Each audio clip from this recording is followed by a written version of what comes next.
Good evening, everybody, and welcome to the Yorkton Chamber of Commerce All Candidates Forum. My name is Randy Atkinson from the Rock 98.5. Oh, really? Okay. Let me, before we get started, introduce from the Chamber of Commerce, Sunil Shah. Sunil, come forward. He's the chair of the Chamber's Public Policy Committee. I omitted him because I'm just so darn excited to get going. Thank you, Randy. I guess once again, welcome to the All Candidates Forum here. I would like to begin this event by acknowledging the land on which we gather is Treaty 4 territory and the traditional territory of the Cree, the Saulteaux, and the Assiniboine and Métis. As Randy mentioned, my name is Sunil Shah. I'm the chair of the Yorkton Chamber Policy Committee and also president from the Chamber of Commerce. Board of directors here is our president, Mike Stackhouse, Bob Knox, Marty sorry, bro. So Marty Svenko, Dustin Breers, Carol Yeleniski, and am I missing anybody? Anybody else can just raise your hands here. Also from this evening, this Yorkton City Council, I can like to say thanks for Quinn Hader for showing up.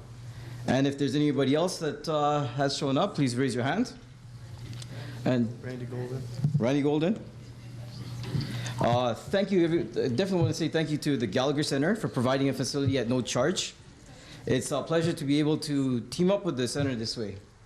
On behalf of the Yorkton Chamber of Commerce, thank you to all the candidates for agreeing to participate in this forum. We know you have busy schedules, so your attendance here this evening is much appreciated. And we'd like to thank each of you for letting your name stand. So at this time, Randy, who's serving this evening's moderator, has definitely served this capacity numerous times. And I'd like to welcome Randy Atkinson here. Thanks.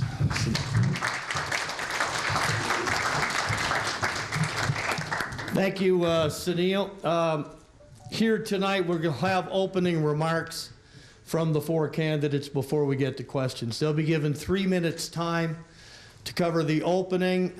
They'll get a card at 30 seconds remaining, then 15 seconds, and if they go over their allotted time, they're cut off.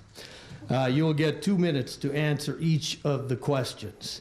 I'll just say I come here with a bit of disappointment here this evening. I scurried home this afternoon being the big baseball fan I am, and tuned in and went, gee, bottom of the first, right on. Looked again, 10-0. St. Louis. Needless to say, I had a lot of time left on my hands in the afternoon to go over some stuff. I'd like to introduce to you tonight the candidates. To my far right, please welcome, representing the Green Party, Stacey Wiebe.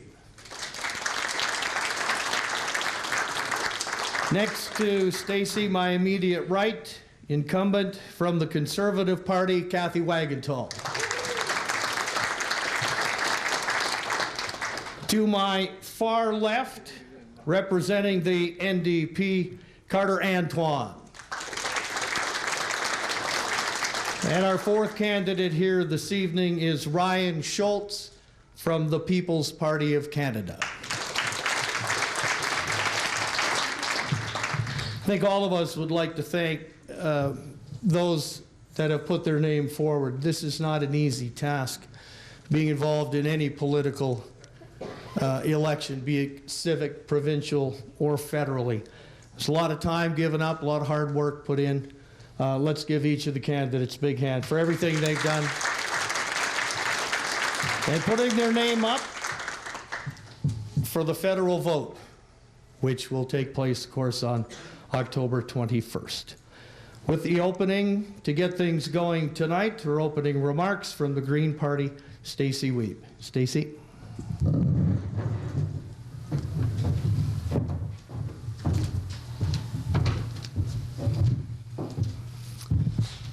Good evening. Thanks for taking time out of your day to spend a couple hours with us. My name is Stacey Wiebe. I'm the representative for the Green Party. In case you don't know me, I am an organic farmer near Sturgis. I raise grass-fed and finished certified organic cattle, and I also raise goats. I'm a mother of two. I'm married. I'm also a member of the Saskatchewan Goat Breeders Association Board. I am the secretary there. I also work as a curator at the Sturgis Museum in the summer, and I like to spend my free time, such as it is, reading and just being outside. And I think that's probably why I enjoy my job as a farmer so much, because I get to spend every single day outside with my cows, and I love it. Thank you.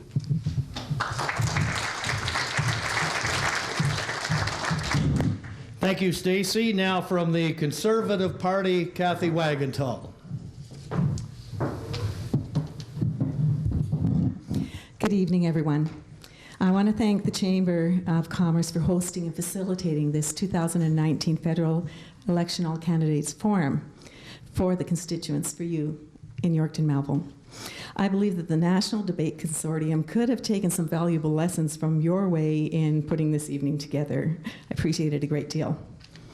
When the Canadian Chamber released its Vote Prosperity document, your national president and CEO, Honourable Perrin Beatty, said, "Without a thriving business sector, Canada's economic growth suffers. Our prosperity declines and our governments can afford fewer roads, fewer hospitals, and fewer schools. When businesses succeed, Canada succeeds. Our businesses need the next government to be a forward-looking partner that helps them build a stronger and more innovative Canada for all. All we need is the vision and determination to create the opportunity for ourselves and our families. Our Conservative government will do what Justin Trudeau refused to do. We will balance major tax cuts with disciplined debt reduction and focused prudent spending while supporting the vision and determination of Canadians and Canadian businesses to create the opportunities for themselves and their families. Being a small business owner, I know what it's like to invest body, mind, and soul 24/7 to grow an enterprise while dealing with many challenges that were outside my control. I know the personal sweat equity invested with the hope of a return in the future. And perhaps, like some of you, I do know what it's like to lose it all, not because of my mismanagement, but because of a volatile environment resulting from indifference, ignorance, or intentional harm to Canada's businesses by government overreach. Canada's Conservatives know that we should and can be a country where taxes are low, government is limited, and your potential is unlimited. Canada's Conservatives believe in restoring fairness, order, and compassion to Canada's immigration system. We know Canada should be a principled force of peace and freedom on the world stage. Canada's Conservatives have a real plan to protect our environment and champion green technology, not taxes, deliver a cleaner and greener natural environment at home, and take global climate change to the entire world. Canada's Conservatives believe in clearly defined and implemented roles and responsibilities between our levels of government that create a closer and a freer federation. This election is all about you choosing a Prime Minister and a government who will help you to get ahead. Our Conservative government will live within its means and keep more money in your pockets so that you can get ahead. Thank you.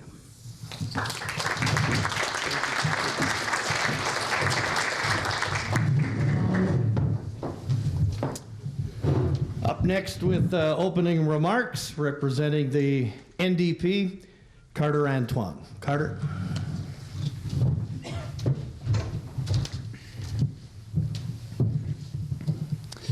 Thank you, everyone, for joining us here tonight. It's great to see you all out here. So my name is Carter Antoine, and I'm the NDP candidate here, and pardon me. And the reason I'm running is because there is a serious flaw, a series of flaws with our government as it is currently. People feel like they're not being represented by either major party, and it seems like it's all about winning the election these days. The fact is that many Canadians are facing very serious issues, and there's easy ways to address these issues if we prioritize them.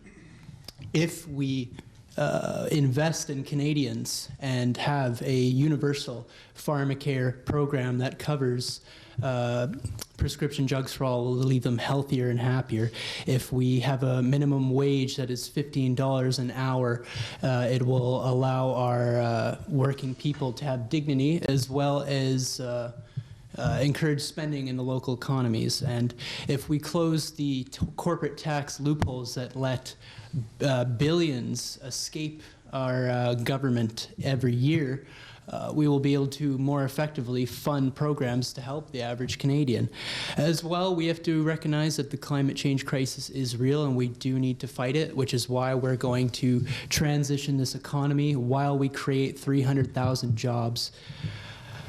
I'm running because I firsthand have experienced what it is like to live paycheck to paycheck and to live precariously. And what I want to do is fight for all of you, fight for the people who feel like no one's fighting for them, and restore the dignity to the Canadian worker. Thank you.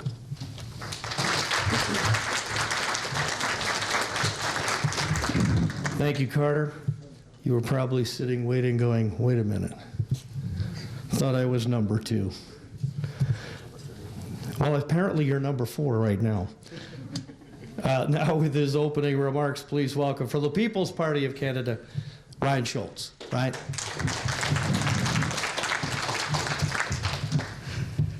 Thank you. My name's Ryan Schultz. I'm the candidate for Yorkton-Melville for the People's Party of Canada. So, I grew up in rural Saskatchewan. I served as a councillor for my community for 3 years. I've been to the SUMA conventions. SUMA is the Saskatchewan Urban Municipal Association. It's a convention where councillors, reeves, and mayors all collaborate. They discuss issues that are facing their communities, and they discuss solutions that they came up with. We all work together to try to further along our communities and make them better. It's an excellent learning tool. I've met with many community leaders from all across this province, including here in this district. We all face similar problems. We all need money for roads. We all need money for sidewalks. We need money for underground infrastructure. We need money to comply with ever-changing regulations for landfills. Now, one thing we've learned is we're tired of keeping our fingers crossed, hoping and praying that the federal government is going to increase funding, either the gas tax, or maybe it's a grant that they finally pick us for. This has gone on and on.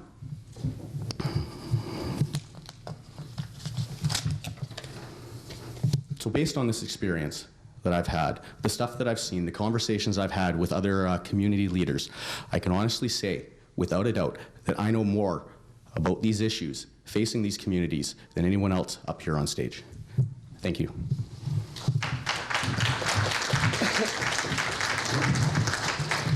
Thank you, Ryan. We'll get to a few questions here that the Chamber of Commerce has asked. Yeah, there's seats up here at the front. Everybody wants to come and sit. I want to acknowledge a few more people that Sunil, they may not have been here when he came. Cam Mailing's here from the Chamber of Commerce. Greg Ottenbright, MLA. Mike Popowich is at the back from the Chamber. Aaron Keenley, my Blackhawk buddy from City Council. Good to have you here tonight. And I see a real young person to my left. That would be a 2037 vote, right? Yeah. Good to see. That's real young people here. First question posed by the Chamber of Commerce, and the answer of voting will be Cathay Wagantall, followed by Carter Antoine, Brian Schultz, and Stacey Wiebe in that order. As per the Canadian Chamber's recommendations, as outlined in the Vote Prosperity document, one of the priorities is a tax system that is fair, efficient, and modern. If your party forms the next government, what is its plan to present a concrete plan with timelines to return the federal books back to balance? Got it? Cathay Wagantall, Conservatives. Great question. Here's my answer. A conservative government stands for free enterprise and individual achievement, and the opportunity for all Canadians, regardless of your background, to achieve your dreams in a safe, healthy, and prosperous country. These principles are the foundational premise of our vision for Canada's economic success. Our campaign platform was created to help Canadians get ahead while working towards a balanced budget within 5 years. That's our promise to you. Every initiative in our platform has been fully costed by the PBO and held up to the lens of current realities of the deficits and national debt carelessly generated by the Trudeau Liberals' interference and mismanagement of our economy. It's the expectation of you as Canadians that your government will do what all of you have to do: budget responsibly, protect the necessities, and live within our means. After all, it's your means that we're entrusted with. We will bring back the certainty of investing in Canada's economy and stimulate growth to help us reach our objective in 5 years. We will remove the federal carbon tax and repeal Trudeau's tax increases on small businesses. We will exempt spouses from Trudeau's tax increases on their dividends. We will remove 25% of federal regulations. Trudeau has introduced more than 4,000 since he came into office. We'll implement a 2-for-1 rule on new regulations and assign a minister reporting to the Prime Minister for red tape. We have many, many objectives here. We will restore foreign trade relationships damaged by Justin Trudeau's embarrassing grandstanding, and we will replace him with a conservative statesman, Andrew Scheer, as the Prime Minister of Canada.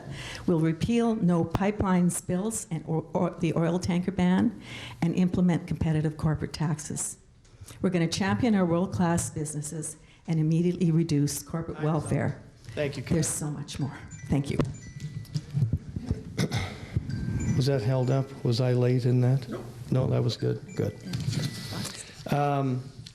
Again, the question as per the Canadian Chamber's recommendations as outlined in its Vote Prosperity program. One of the priorities is a tax system that's fair, efficient, and modern.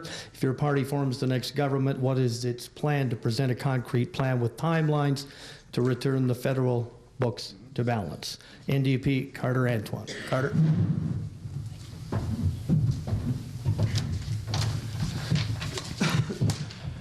So time and time again, we are told that if we cut the corporate tax rate and we continue to cut it, they will pass the savings on to us. Time and time again, we've done that, and yet it seems that things just get harder and harder for the average Canadian. The fact is that $70 billion a year could be put right into our federal budget if we close the tax loopholes that allow some of the wealthiest people to just not pay all their taxes. If you or I decides to not pay all of our taxes, we don't get off so easily. What we need is a fair tax system where the very wealthiest pay their share. And on top of that, the way the carbon tax was implemented was completely wrong, in my opinion. What we need is a tax. If we're going to do a price on carbon, we need to make it so the people who are actually polluting are the ones who pay it. Ironically, we still pay $1 billion a year in subsidies to the oil companies who are the largest polluters. And yet you and I are still asked to pay more and more every year. So what I will say to you is that if we have an NDP government, we will make a fair tax system that will not come after your checkbooks or your wallets. We will go after the people actually creating the pollution. We will go after the people who need to pay their fair share so that we can all get ahead and we will all have a safe and fair Canada. Thank you.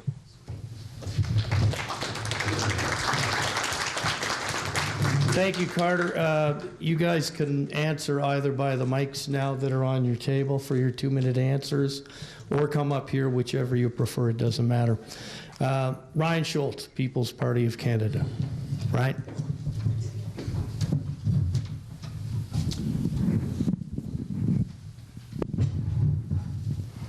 Hi there. So the People's Party of Canada will balance the budget in 2 years. This year's projected deficit is $20 billion. So here's how we're going to balance the books.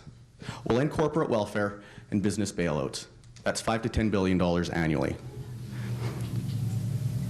We'll cease foreign aid, except in the case of natural disasters or a humanitarian crisis.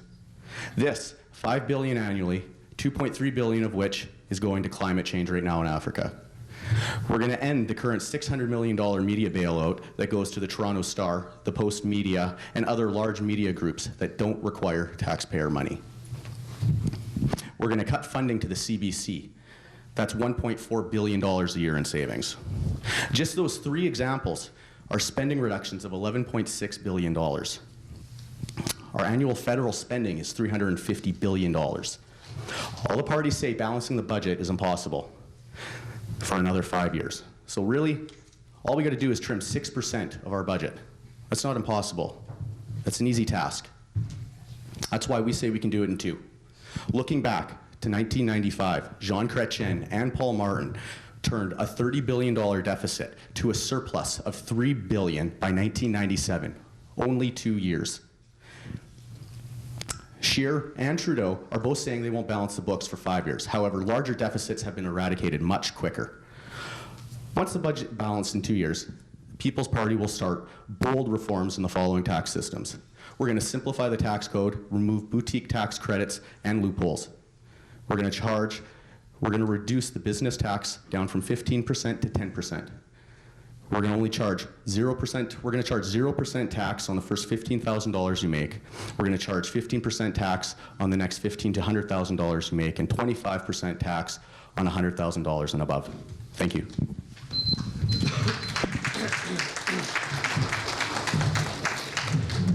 Thank you, Ryan. Now from the Green Party, Stacey Wiebe. Stacey.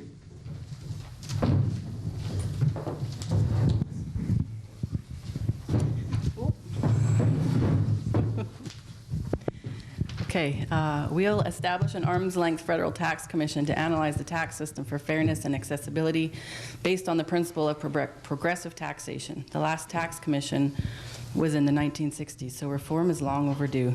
This will include recommending an appropriate way to tax cryptocurrencies, close tax loopholes that benefit the wealthy, end offshore tax dodging by taxing funds hidden in offshore havens and requiring companies to prove that their foreign affiliates are actually functioning businesses for tax purposes. Apply a corporate tax on transnational e-commerce companies doing business in Canada by requiring the foreign vendor to register, collect, and remit taxes where the product or service is consumed. Impose a financial transactions tax of 0.2% in the finance sector, as France has done since 2012. Eliminate all fossil fuel subsidies, including payments and tax write-offs valued at several $1 billion annually. These include the accelerated capital cost allowance on liquefied natural gas and tax write-offs for oil and gas wells, coal mining exploration and development, flowing through share reductions for coal, oil and gas projects, and oil and gas properties. Despite a promise 10 years ago to eliminate subsidies to fossil fuel companies, these subsidies have actually expanded for fracking and LNG development. Increase the federal corporate tax rate from 15% to 21%. Maintain the current level of taxation for small business. Charge a 5% surtax on commercial bank profits. Prohibit Canadian businesses from deducting the cost of advertising on foreign-owned sites such as Google and Facebook. And eliminate the 50% corporate meals and entertainment expense deduction. Increase the tax credit for volunteer firefighters and search and rescue volunteers. And we'll balance the budget in 5 years. Thank you.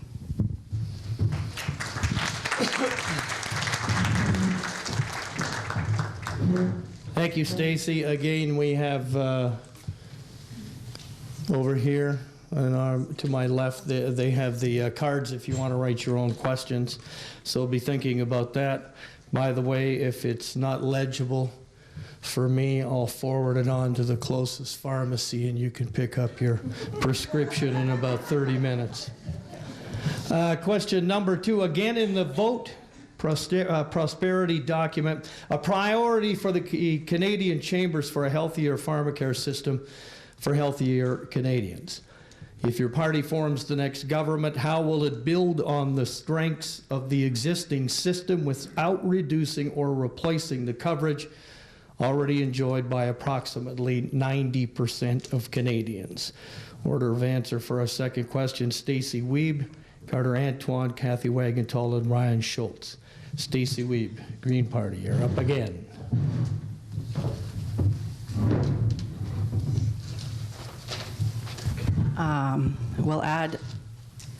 We'll expand the single-payer Medicare model to include pharmacare for everyone, as well as free dental care for low-income Canadians, and we'll create a bulk drug purchasing agency and reduce drug patent protection periods.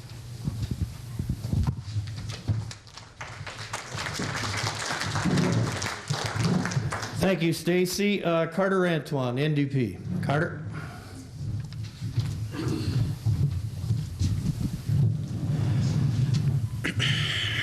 All right, thank you. So the Liberal government, they say they want to implement pharmacare. They also said they wanted to implement it in 1993.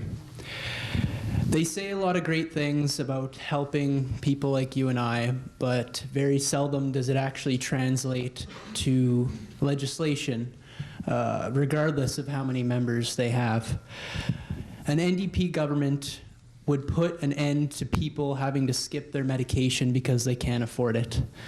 I've just talked with so many people on the doorstep about the struggles they go through. Some insulin can cost up to $5,000 a month. To me, we have a nation with so much potential. As a G7 nation, I don't think it's right that anybody ever has to make the choice between rent and their medication. What we need, and we can't stop there, we happen to be the only nation that has both universal health care and no coverage for pharmaceuticals. So when we cover that, we won't stop there. We're going to keep going, and we're going to cover vision care, dental care, mental health care, and hearing care. And the fact is, nobody enjoys paying for insurance. Small businesses don't enjoy paying for insurance. What we want to do is give everybody coverage, and we can do that the most efficiently through the government. Not only will it save $4.2 billion if we implement a universal pharmacare system, but it'll leave Canadians healthier, happier, and more able to contribute to our economy. Thank you. Thank you, Carter. Now from the Conservatives, Cathay Wagantall. Cathay. Thank you, Mayor. Thank you very much. Just to clarify, unfortunately, Connor for the Liberals isn't here tonight, but I can say on his behalf, Mr. Trudeau has not in any way indicated he would balance the budget in 5 years, just to make that clear. And you're right, this would cost an incredible amount of money to bring in a universal pharmacare program. The truth of the matter is, as the question states, the majority of Canadians already enjoy significant coverage. So this is not an issue for most Canadians, and I can assure you that anything that the government tries to do at a universal level, they are not the most efficient. I'm part of that picture. I'm there, I assure you. There is no way that this would be an effective way to deal with pharmacare for people in this country who need coverage and do not have it now. According to the Conference Board of Canada, 98% of Canadians currently have or qualify for a prescription drug plan. But we understand that some Canadians struggle and they can't afford it. They can't get the medicines that they need. I have people in my own family like this, and I'm very thankful for what Saskatchewan does for low-income seniors. It means that my mom gets her medications. We believe that every Canadian should have reasonable access to their health care. We're considering lots of different ways to do this to make sure that it's available for those people. And although our announcement hasn't been made yet, we've discussed this through and through within our caucus. I'm confident our approach will be in harmony with our values on other measures, like our universal tax cut, our children's fitness and arts and education credits, our disability tax credit, and increasing the senior age credit. They all prioritize and give a larger portion to low-income Canadians and those with disabilities and illness. A universal pharmacare program is not necessary, and the majority of Canadians are very satisfied with their current options and choices that they have. Rather than spending billions of taxpayer dollars on a program not required, we'll focus on meeting their needs. Thank you. Thank you. Cathay, next to answer again in the vote. Prosperity document, a priority for the Canadian Chamber is for a healthier pharmacare system for healthier Canadians. If your party forms the next government, how will you build on the strengths of the existing system without reducing or replacing the coverage enjoyed by about 90% of Canadians? To answer the question, People's Party of Canada, Representative Ryan Schultz, right? You sure can. So, I have a bold and possibly unpopular statement, but please hear me out. Healthcare is not the jurisdiction of the federal government. It is the sole responsibility of the provinces.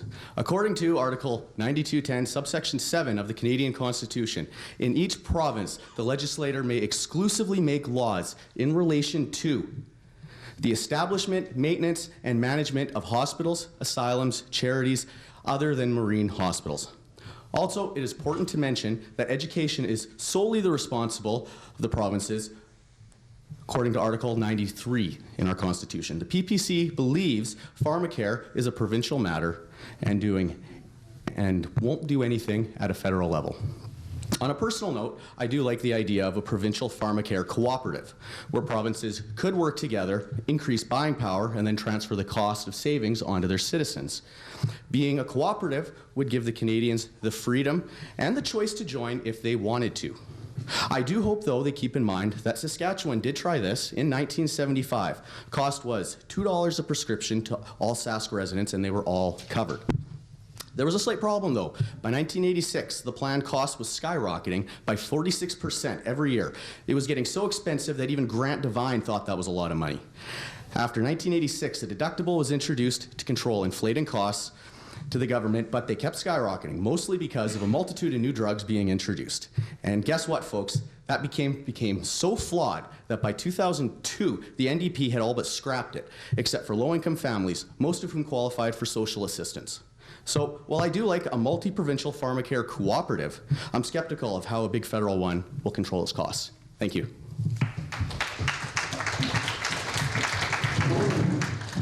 Thank you, Ryan. A big part of our being here today is the right we have to vote. I see a gentleman over there. He's got his uniform on and the medals. Got his guide dog. Thank you, sir, for being here tonight. Everything the military does to make sure we have an opportunity to do what we do, not like in Hong Kong and other places where they're fighting so desperately to have democracy and vote. The Port of Churchill is a key gateway for Saskatchewan and Manitoba wheat, canola, lentil, and pea crops. If your party forms the next government, what commitment will it give to the farmers of these provinces that it will ensure the continued operation of this port? Order of answer: Cathay Wagantall, Carter Antoine, Stacey Wiebe, and Ryan Schultz. Cathay.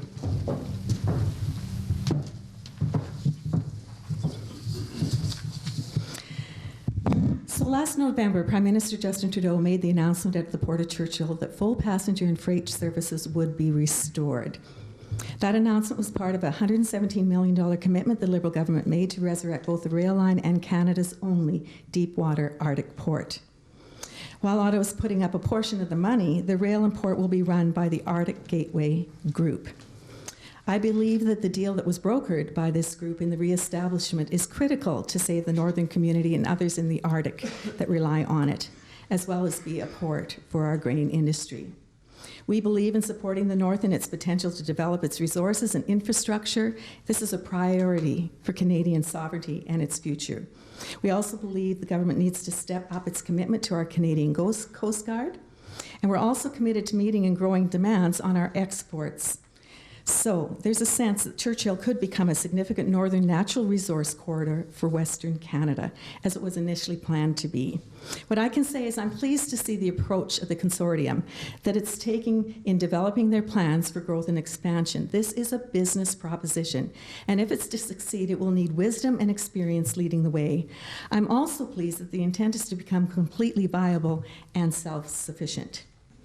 This will require a lot of solid scientific research to be done to determine the timeline and viability of the port.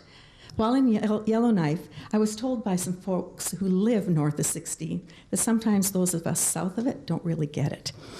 When the environment is changing, that water I assumed was going to clear out. For the first while, there's actually going to be more ice moving into that gateway than exists now. So it's going to take time, and I don't have the background or knowledge to begin to understand the dynamics of that, but I look forward to the research being done in the railway and port moving forward as opportunity becomes a reality. Thank you.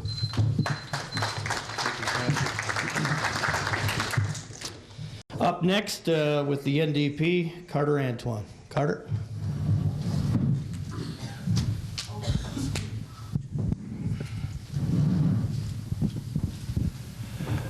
So right now, as things are,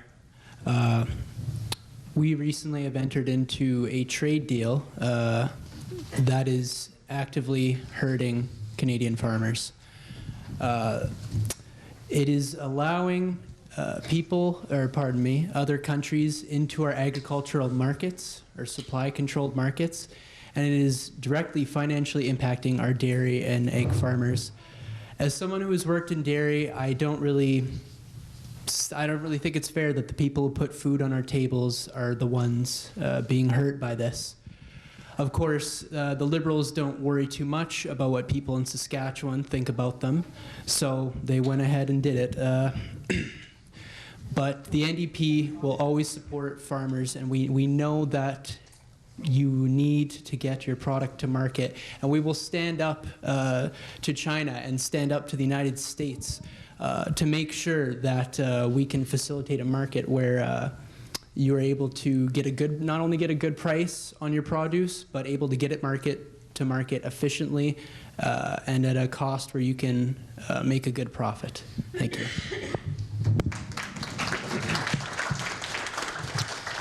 Next to speak from the Green Party, Stacey Wiebe. Stacey.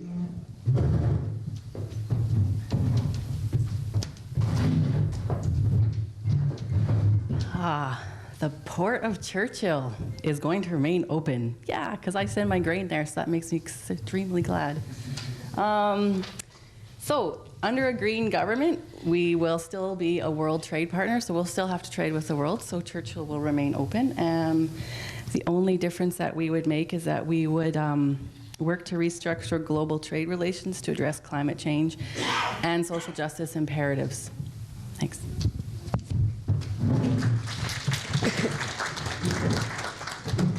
Thank you, Stacey. Now from the People's Party of Canada, Ryan Schultz. Right?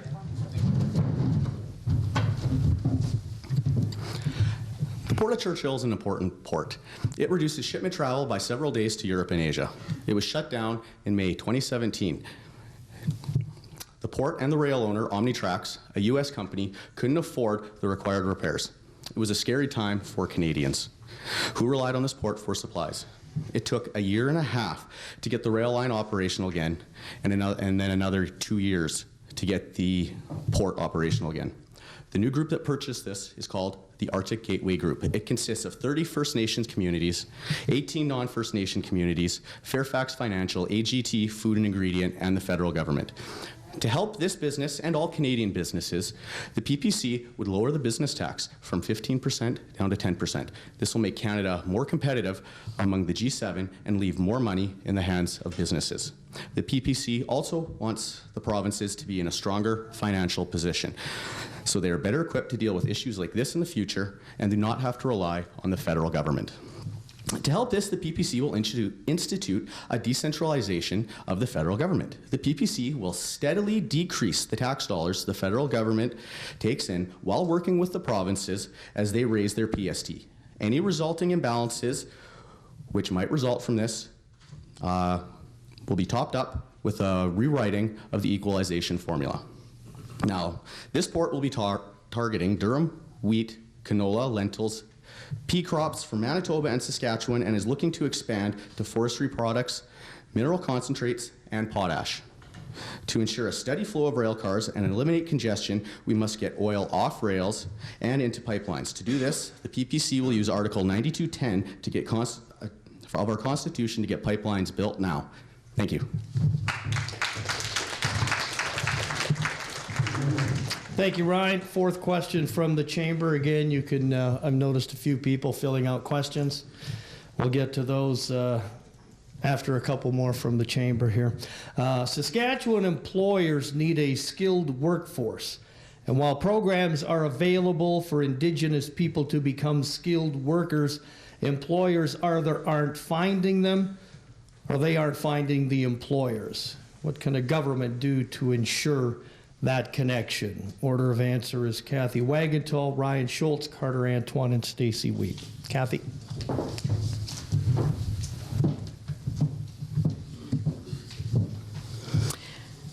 As a first-time member of Parliament, it was important to me to begin to develop good relationships with the leadership and communities of our Indigenous Canadians in this area, and I have to stress, to begin to develop.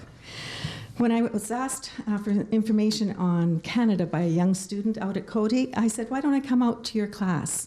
And I talked to the entire group there, and the principal said it was the first time such a thing had happened, and he was really, really thankful. I witnessed the first graduation of 13 Indigenous high school students learning new skills, gaining high school credits, and logging apprenticeship hours, and getting a stipend at the end of their 6 weeks' work building a tiny house in February of 2017, a program that continues. I've participated in the Yorkton powwow and visited the various service programs provided at a trade show on Treaty Day. And I attended the National Indigenous Peoples Day at Porcupine Plain School, and it was absolutely fabulous. Visiting Parkland College, I was pleased to see the focus on recruiting Indigenous students and having them graduate and following up with their employment. Well, I guess I'm saying that there's definitely a role for governments to play, but nothing replaces the most effective tool in your toolbox, which I would encourage the Chamber to do, to reach out to the Yorkton Tribal Council surrounding band schools, off reserve and on, and ask what you could do as a Chamber to build relationships with their youth. Perhaps do an annual trade or small business or employment fair, build relationships through summer work placements between college semesters. I could see this as being a good job for Canada's summer jobs funds. I'm sure I'm not necessarily on the cutting edge of this with you guys, but going forward, if I have the honor of serving in this riding again, I'd love to work with the Chamber, Yorkton and area bands and councils, our local and area MLAs, to do some quick thinking outside of the box on this issue. Thank you.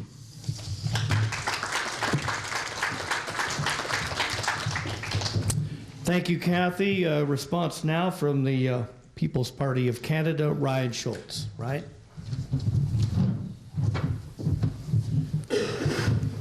A People's Party government will respect our Constitution and our treaties. It will reaffirm the federal government's power to approve natural resources and infrastructure projects after adequate consultation, which will affect Aboriginal groups, and partner with them to ensure they can benefit from these economic opportunities. A People's Party government knows that provinces are best equipped to identify First Nation communities which are in greater need than others. A benefit of decentralizing the federal government and leaving the provinces with more money is that they are now financially better, in a financially better situation to help those communities. Thank you. Saskatchewan employers need a skilled workforce, and while programs are available for Indigenous people to become skilled workers, employers aren't either finding them or they can't find the employers. What can a government do to ensure the connection? From the NDP, Carter Antoine. Carter.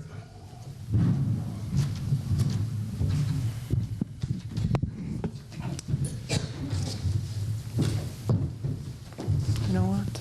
Yeah, that's all right. So, one thing that is for certain is that Canada needs a new, better relationship with its Indigenous communities.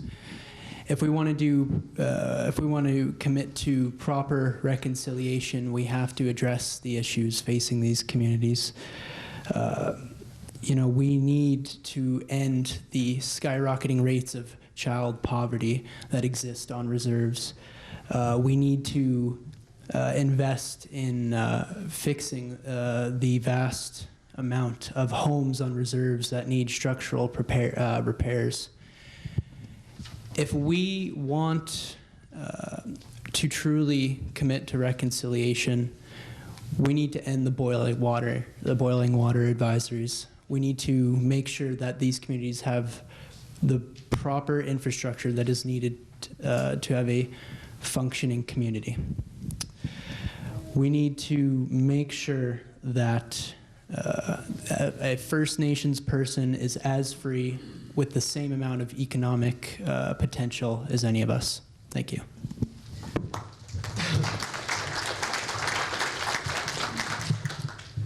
Thank you, Carter. Now to respond, Green Party, Stacey Wiebe. Stacey.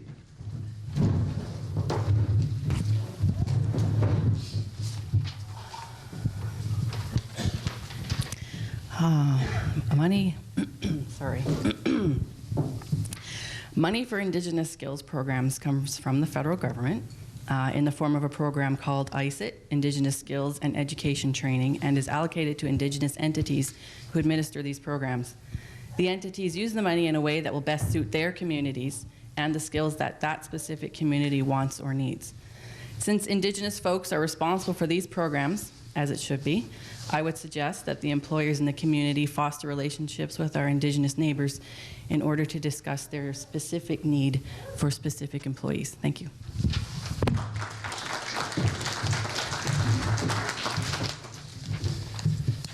Thank you, Stacey. Our fifth question from the Chamber of Commerce.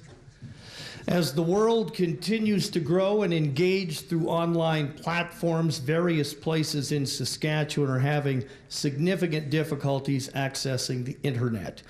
As a result, businesses are unable to grow and have a competitive edge in the market. They can't get that. Saskatchewan is known as the province that is behind its time. If elected, how will your government prioritize the advancement of cell towers, networks, especially in this province? The first to answer, Stacey Wiebe. Stacey. Okay, so I've been running this campaign on rural internet, and let me tell you, it's not ideal. Well, I'm just going to say that right now. So we, as a Green Party, will participate. Hold on. To a great extent, the green economy is a digital economy. To participate fully, individuals and communities across the country need access to reliable, affordable, high-speed internet. Such infrastructure is as essential today as power and telephone lines were early last century. Currently, there is a digital divide separating those with such access and those without. The Green Party supports the government's connectivity strategy, and we commit to invest $400 million per year to establish a universal broadband strategy to give Canadians across the country and in remote areas access to reliable internet. Affairs immediately, and appoint regional economic development ministers who are actually from the regions. Ensure that all cabinet decisions have a rural perspective. I can assure you that's alive and well in our caucus already. We'll ensure that government programs consider the life conditions and unique experience of Canadians in rural regions.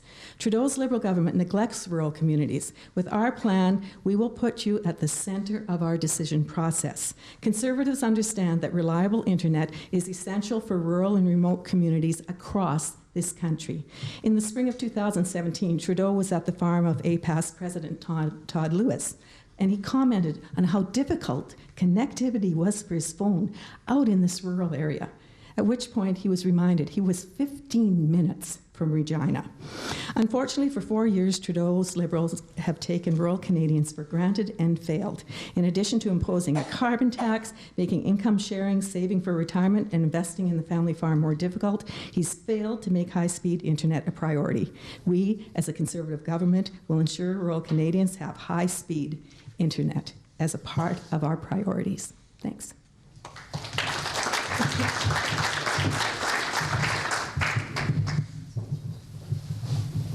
Apparently I have a little bag here that you can throw those in.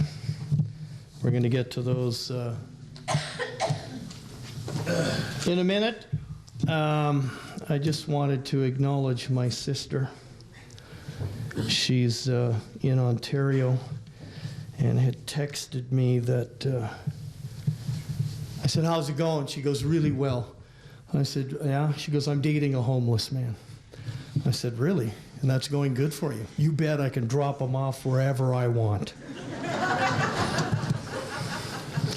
I actually shouldn't joke about my sister, Shauna. She teaches when you want to become a pilot. She teaches at the Waterloo Airport. A lot of people she has are cadets, and that's where Chris Hadfield first flew an airplane. So she's doing well, even though she's, well, that'd be politics if I say that, so I shouldn't. Let's go to another question. I'm going to give you another one here from the Chamber of Commerce before we move on. I haven't had a chance to look through these all that closely. So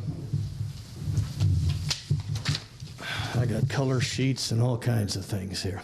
So one more question again, and that is, if elected, how would your party incentive, how are we saying that word, Mike? There it is. A carbon tax, so that it stimulates the economy. So how are you going to do that? To answer the question will be Ryan Schultz, Stacey Wiebe, Carter Antoine, and Cathay Wagantall. Ryan Schultz, People's Party.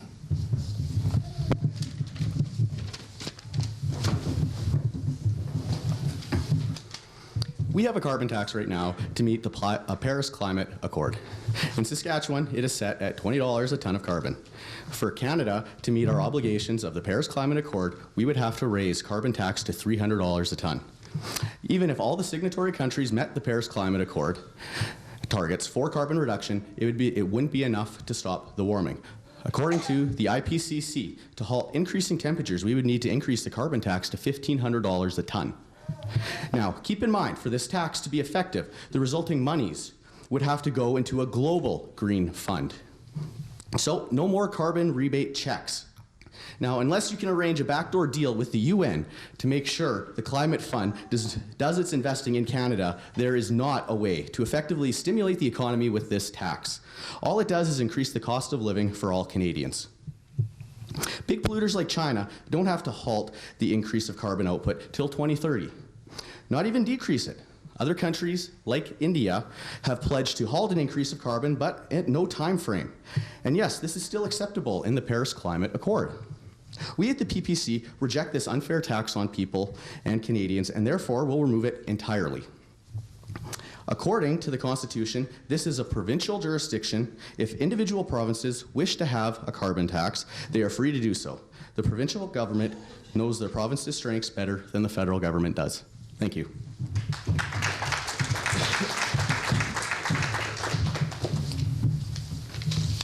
Thank you, Ryan. Next to answer, Stacey Wiebe of the Green Party. Stacey.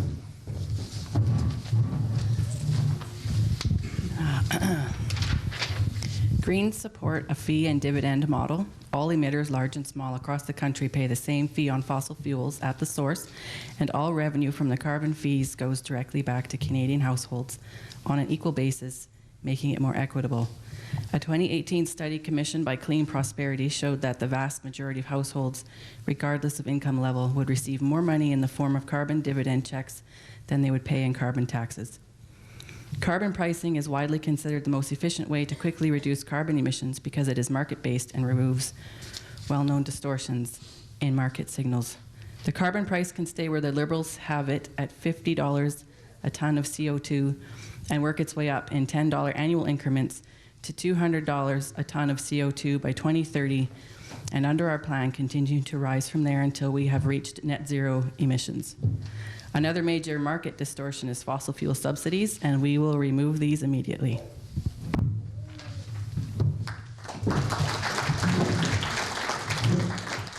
Thank you, Stacey. Next, Carter Antoine, NDP. Carter.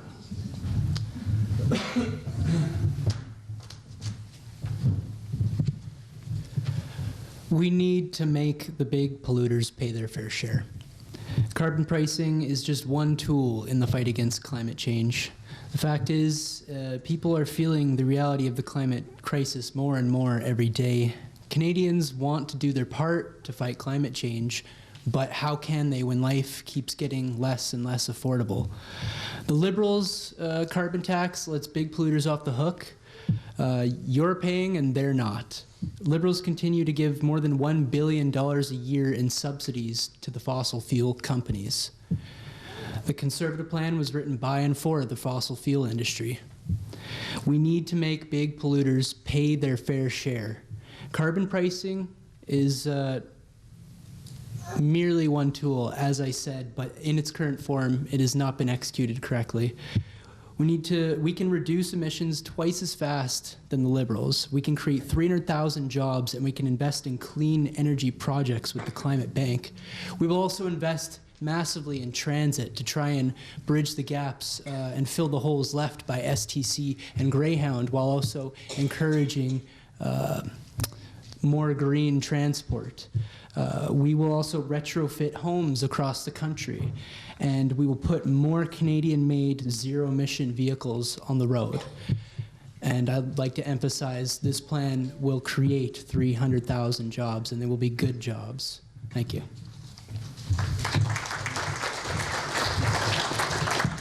Thanks, Carter. Now with the Conservatives, Cathay Wagantall. So I heard net zero emissions is what we're aiming for. Today at St. Paul's School, what I explained to the kids was imagine all of the problem, the global problem, as a pie, cut it into 100 pieces for 100%. Canada is less than 2 pieces of that pie. And if we put these kinds of taxes on ourselves, all we do is destroy our own economy while the rest of the world continues. We have a responsibility to take this fight global. And that's what a Conservative government will do. Saskatchewan, we are amazing. Already for 30 years, we've been doing zero tillage in this province. I've been to Ukraine, I've been to Hungary. They still till up that beautiful black soil, and they're starting to say, what is it that you're doing? China's creating one coal plant after the other. In Estevan, we have created carbon capturing that is unbelievable. And if 100 of those coal plants in China, we took our technology to them, that would offset everything we're supposed to commit to the Paris Accord. The problem is the Paris Accord says whatever you do, you must do in your own country. Canada is less than 2% of the problem. Will we continue doing what we can? Of course, because that's who we are. At the APAS Carbon Summit, the scientists from the universities here in the province that do amazing research assured us that as we continue to improve the ways that we farm here, within a decade, we will offset in Saskatchewan the entire carbon emissions of the oil sands. We are amazing in this province. We're doing what we should. We should not be penalized by a carbon tax. A Conservative government will not implement such a tax.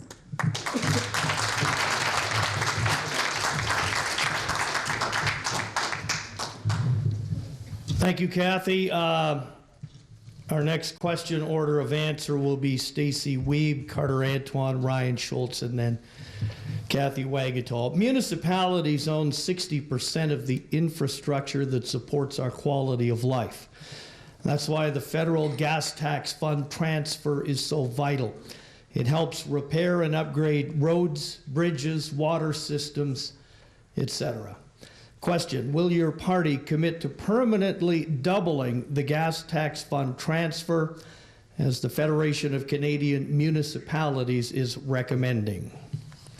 First to answer, Stacey Wiebe, the Green Party. Stacey. We will institutionalize federal transfers to municipalities through the creation of a municipal fund, renaming the gas tax funds, which were delinked from gas tax revenue years ago. Ensure a doubling of current funding to ensure predictable and reliable funding to municipalities. And we will allocate 1% of GST to housing and other municipal infrastructure on an ongoing basis to provide a consistent baseline of funding.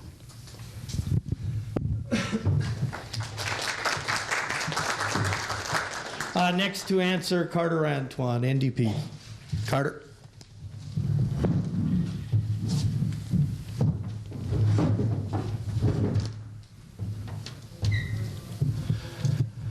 What I will say is that, as many other people have said here tonight, rural Saskatchewan, rural Canada has been forgotten. As somebody who came from a village of less than 500, I understand how neglected we are.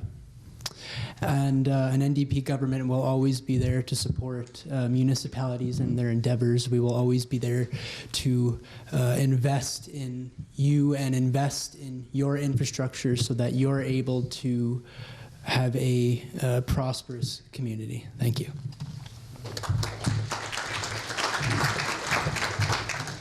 Thank you, Carter. Next up, Ryan Schultz, People's Party of Canada. Ryan?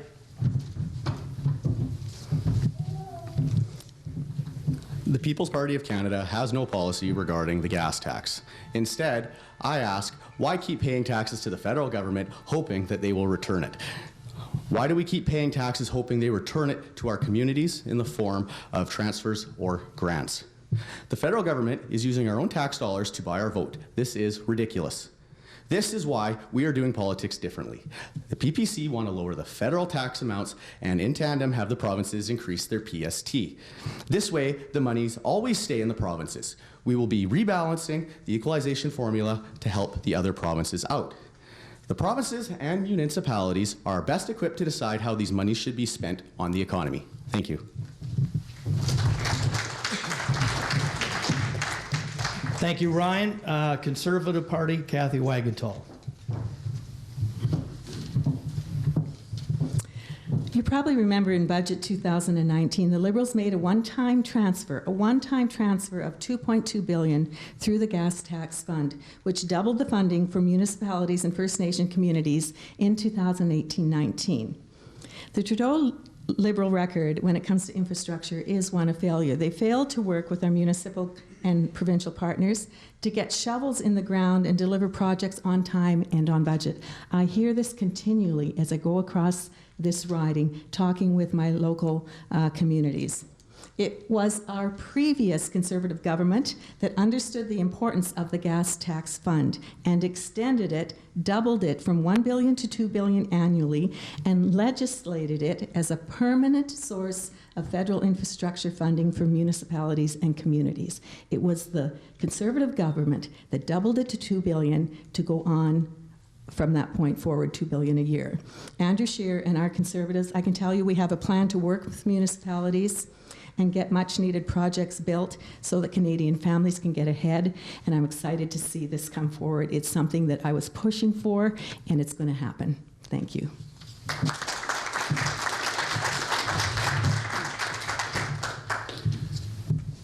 Thank you, Cathay. Next order of answer will be Cathay Wagantall, followed by Carter Antoine, Stacey Wiebe, and Ryan Schultz. We are a country in which some of the provinces are landlocked. Ours in Alberta.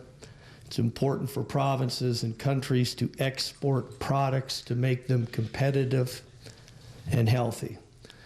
If the oil sands were closed, what would happen in that specific part of energy, and how do you compensate families who have lost everything? Cathay Wagantall will answer first. Thank you. So as you know, over the last 4 years, we've watched Alberta, and to a certain extent as well, Saskatchewan, go through a really rough time because of the views of this Prime Minister in regards to our natural resources and the pressure to not just eventually build one pipeline, but I really believe, hopefully, never make that happen. We are a resource-rich country. We develop our resources in the cleanest ways in the entire world. The efforts going forward to do that in an even better way continue. We cannot afford, as Canada, to sit by and allow Venezuelan and Iranian oil to come into the East Coast because the Irvings want it, they can get it cheaper, than to bring our own oil across our own country and use it within our own borders and throughout. We know that the U.S. has fought hard on the environmental stage to destroy our economy. While we're dithering here with this current government, The U.S. has become self-sufficient and is selling oil extensively. The oil business is not going to end soon. It's going to be a gradual transition and use of other resources. In the meantime, Canada has every ability and every right to develop its resources and get them to port and get them to other countries. Thank you.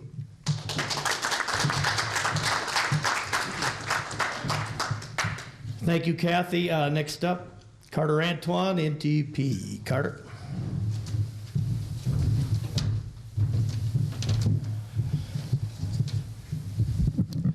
So, I'm of the opinion that trade deals should be fair. They should put our interests first, not the interests of corporations first. Trade is obviously essential for economic success. We are an export economy. Like everywhere else in trade negotiations, Trudeau is putting rich corporations ahead of working people, and they are paying the price. We are paying the price. The cost of medication, dairy producers, job losses, these are all impacts of these new trade deals, all effects, pardon me. And with Conservatives, trade negotiations have too often hurt Canadian industries and cost us jobs as well. We need to take trade deals seriously. We have to support fair trade, not free trade, that broadens opportunity, protects our industries, and upholds labor standards, as well as environmental protections and human rights. We will always defend Canadian workers in trade negotiations. We will protect supply management and stand up against unfair tariffs. The Parliamentary Budget Office actually said that the new NAFTA will increase the costs of medication by an annual average of $23.8 million between 2015 and 2023. They also said that the new CETA agreement will increase the total annual national cost of medication by $392 million. A study shows that as well that our GDP will shrink with the new NAFTA. So let's let regular Canadians actually see what our politicians are up to when they are negotiating these trade deals. We need transparent, fair trade, not free trade. Thank you.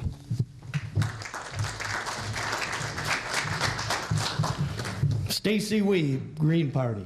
Can I have the question repeated? Sure can, except I ad-libbed most of it. With our two provinces being landlocked as they are, and considering the amount of goods we have, we must export in order to remain healthy, vibrant, and continue to generate revenues. What's the plan in the event of things like maybe the oil sands no longer being in operation, plan to compensate families and what they would do if we can't get some of our product to market?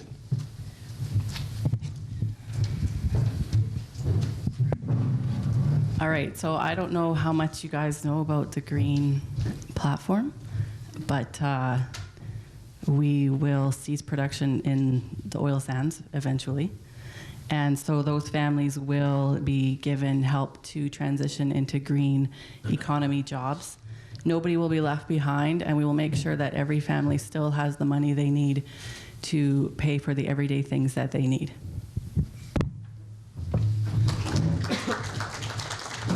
Thank you, Stacey. Ryan Schultz, People's Party.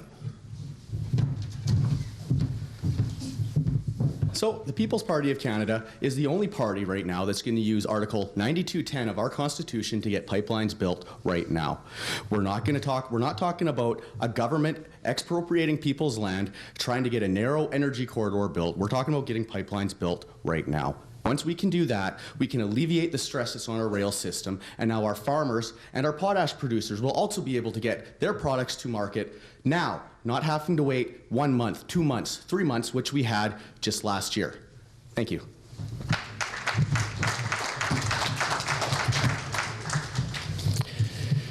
Thank you, Ryan. Our next question order of answer will be Carter Antoine, Kathy Wagantall, Stacey Wiebe, and Ryan Schultz.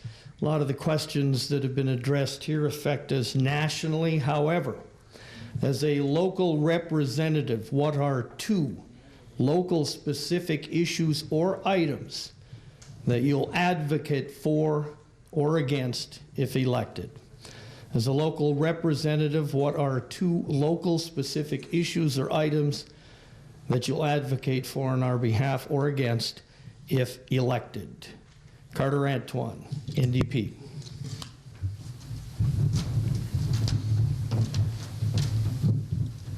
So the first issue that I have heard from voters is affecting them quite to a large degree is, like I said earlier, the recent trade deal we signed that is directly hurting our dairy and egg producers. Like I said, these are the people putting the food on our table. We should not be punishing them. And while the Liberals have said that they will make payments to cover the difference, I really can't see those payments going past this election. If you ask me, it sounds like they're just trying to buy votes.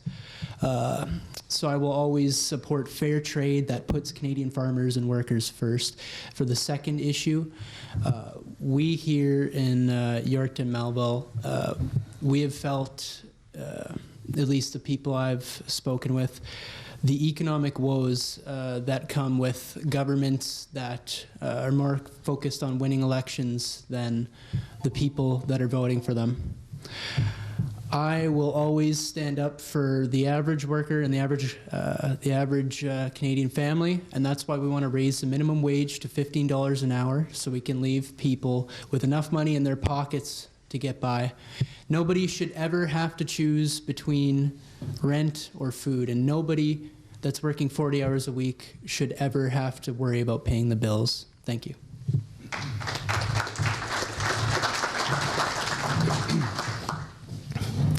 Up next, Cathay Wagantall of the Conservatives.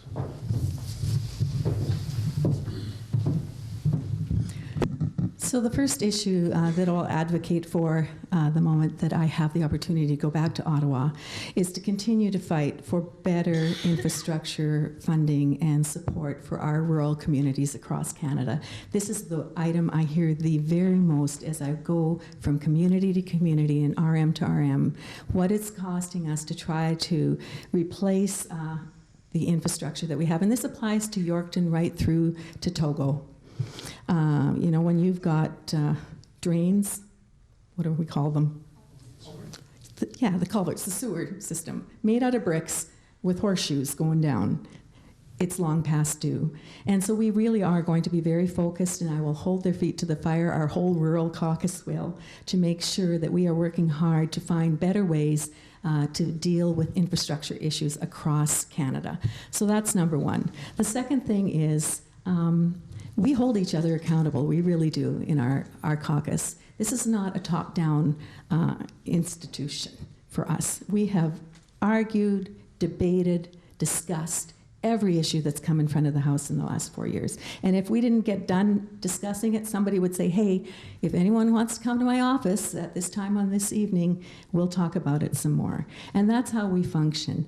And one of the things that we will hold ourselves very accountable for is to live within our means and get rid of this incredible deficit level that we're at again. Right now, the interest being paid is the same amount that's going to our provinces for health care and for education. Those are dollars that should be spent on people, not on our banks.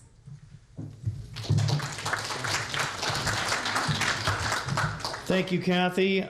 Again, with the questions as local representative, what are a couple of local specific issues or items that you will advocate for or against if elected? Stacey Wiebe of the Green Party. Stacey.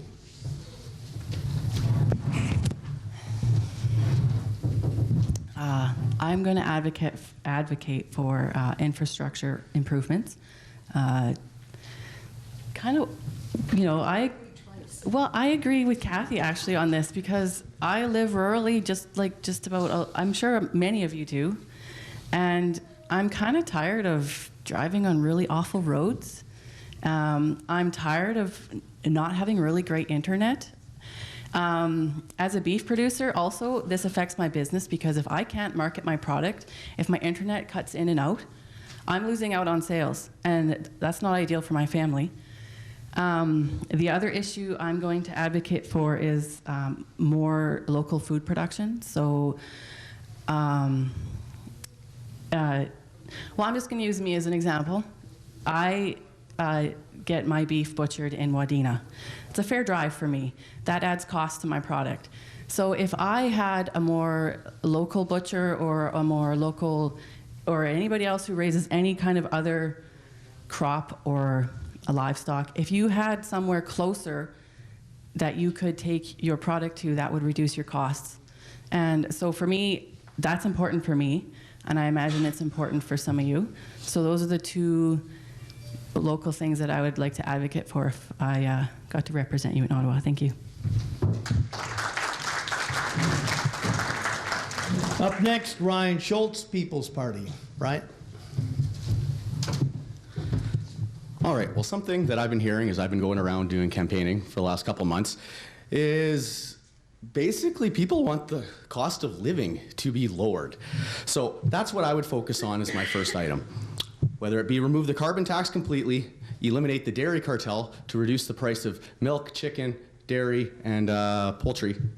I would deregulate the CRTC. I would eliminate capital gains tax. And then I would also fight for lowering income tax, but we have to wait 2 years until we get the budget balanced.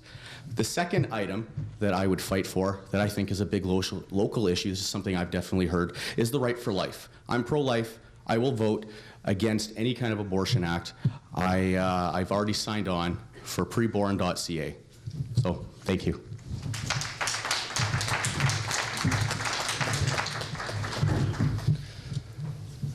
Next order of answer for our question will be Ryan Schultz, Stacey Wiebe, Cathay Wagantall, and Carter Antoine.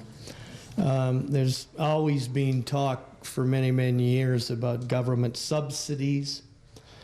What's your position about media subsidies such as CBC funding and other media outlets as well that rely or at least get some federal dollars? First to answer, Ryan Schultz.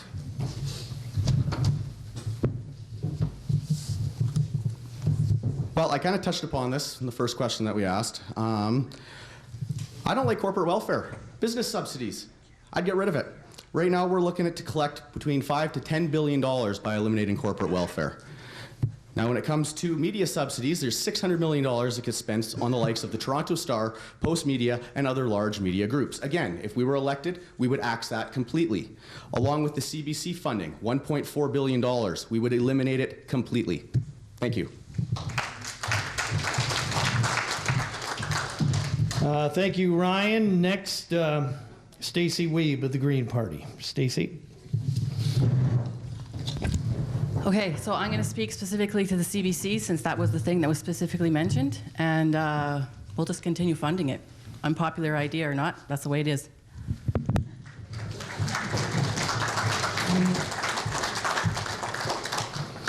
Might want to get more to the point, huh? Cathay Wagantall of the Conservatives. Cathay. As part of our plan to live within our means and get rid of this deficit and balance the budget in 5 years, we will remove $1.5 billion worth of corporate welfare immediately.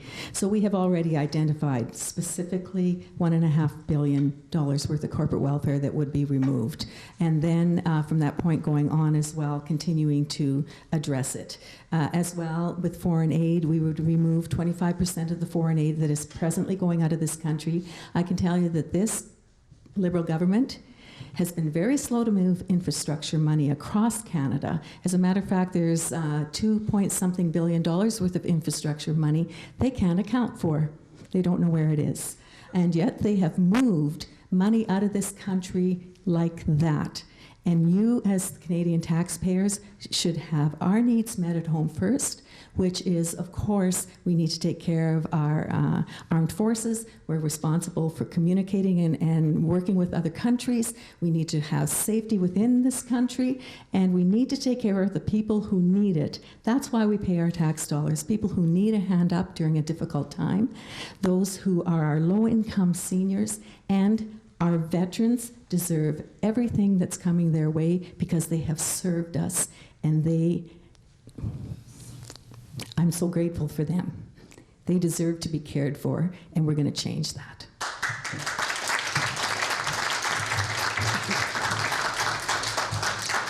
Thank you, Cathay. Carter Antoine, NDP. Carter.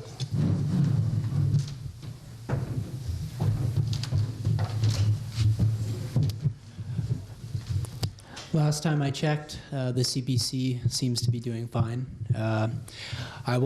It sounds like we're all, for the most part, in agreement here. Corporate welfare is not something that, not only is it unnecessary, but it's ludicrous to be a little over the top.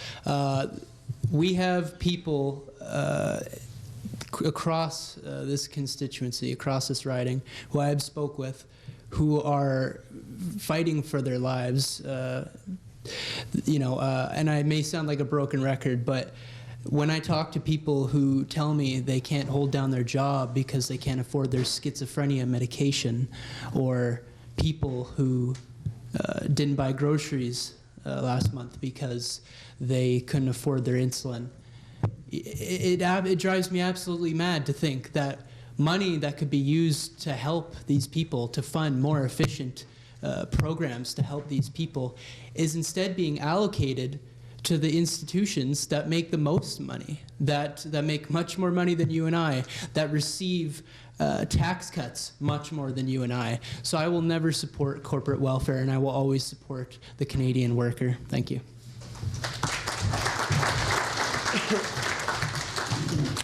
Just so you know, we've got a few questions here that won't be asked. They're candidate or party specific, and obviously the other three wouldn't be able to answer them, so they won't be used. Just so you know, because I know some of you wrote those questions. It's been an issue since they stopped it, and certainly has affected rural prairie provinces a lot. If elected, could you or would you restore Greyhound or bus line systems which affect senior, low-income individuals, a lot of people who rely on those services, if for nothing else than medical appointments? First to answer is Carter Antoine, NDP.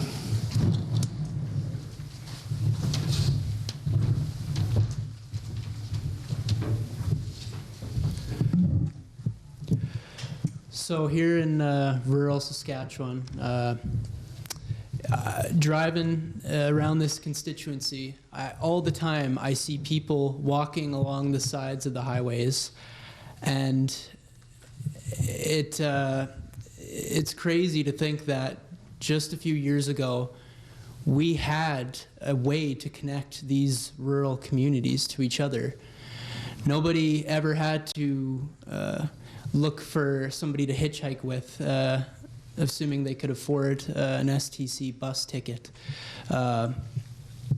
Yes, so we will we will do our best to invest in public transit that is Canada-wide. We want to reconnect rural communities and Indigenous communities, and we want to make sure that not only is it cost-effective and affordable for Canadians, but it is also a green transit system that doesn't contribute to the climate crisis that is impending and creeping up on us.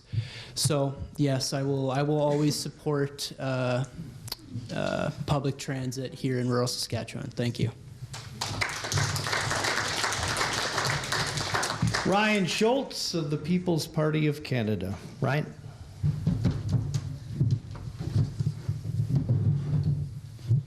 So the People's Party, they don't support a national bus fare system.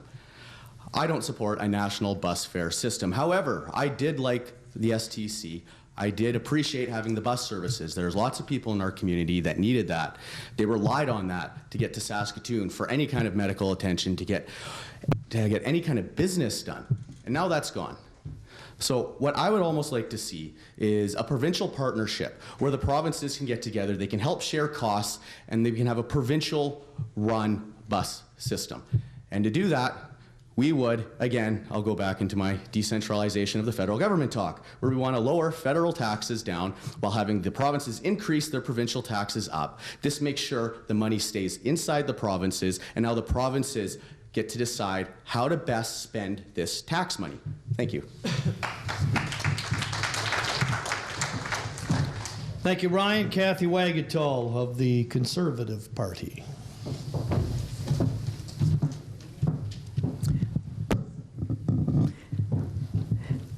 I miss our STC. I do. Not so much for myself, but for individuals that can no longer drive or have those appointments and need to get to where they need to go. It's awful. Also the Greyhound. What we see again is that scenario where unfortunately the very rural provinces with the low populations, Manitoba, Saskatchewan, and then Alberta as well, we no longer are on the map for this type of transportation. It was not cost effective. That being said, I've watched STC try to make a go of it, offering free travel for seniors. I took trips up to Prince Albert to see my daughter, and on an amazing bus, but it was me and maybe 4 or 5 other people. So we have to be realistic. I would love to see a scenario where we can come up with an answer to this problem, maybe where a system is in place that has smaller vehicles. Unfortunately, at this point in time, I think we've lost the ability to also carry freight because the other businesses have picked that up, and we have depended, even in our business, on STC and the Greyhound in the past. So it's not an easy thing to come to a decision on, because the responsibility, I think, has to be shared. I like the idea of going across our provinces and maybe working together. Our party, our government, really wants to see our provinces work better together. So maybe that's something we could do in this way. But it has to be a way that is viable and realistic. In the meantime, my father-in-law just lost his driver's license, and he has a lot of good friends helping him out. I'm very grateful for that. Thanks.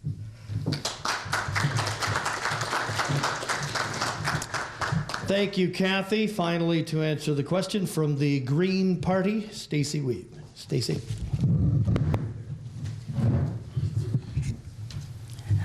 The Green Party would support a return of rural busing. Thank you. That's it. I mean, we will. In October of 2018, the UN recommended a dramatic decrease in meat and dairy consumption to help combat climate change. Do you believe government should provide assistance, possibly in forms of subsidies or grants to farmers to help them transition to more sustainable practices? So as somebody who's worked on a dairy farm, I can tell you that as far as gases go, cows are right up there in production. And methane is actually more harmful than CO2. It's about 2.5 times more harmful to the environment. Don't quote me on that. But we can't ever do anything to harm our food producers. Agriculture is the backbone of our economy here.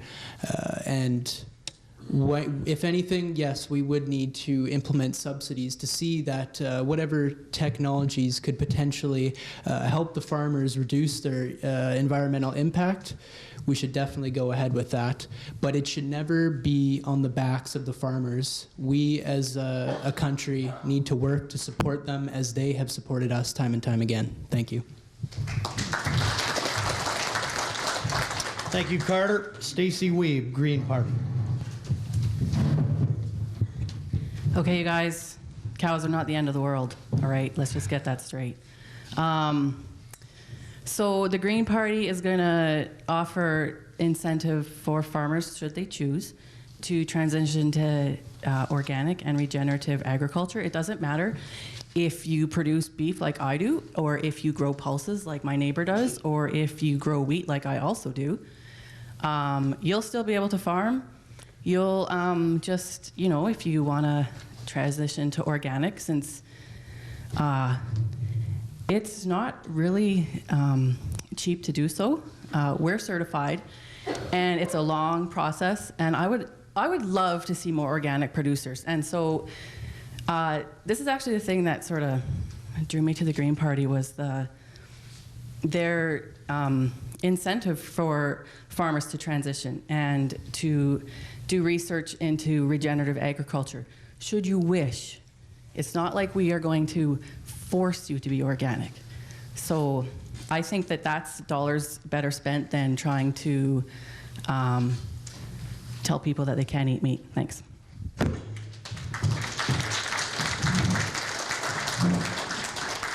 Up next from the People's Party of Canada, Ryan Schultz. No, the People's Party of Canada will not be doing anything that the UN recommends.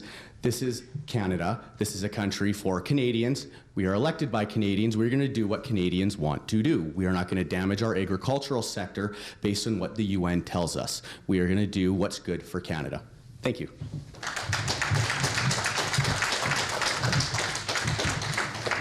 Cathay Wagantall, Conservative.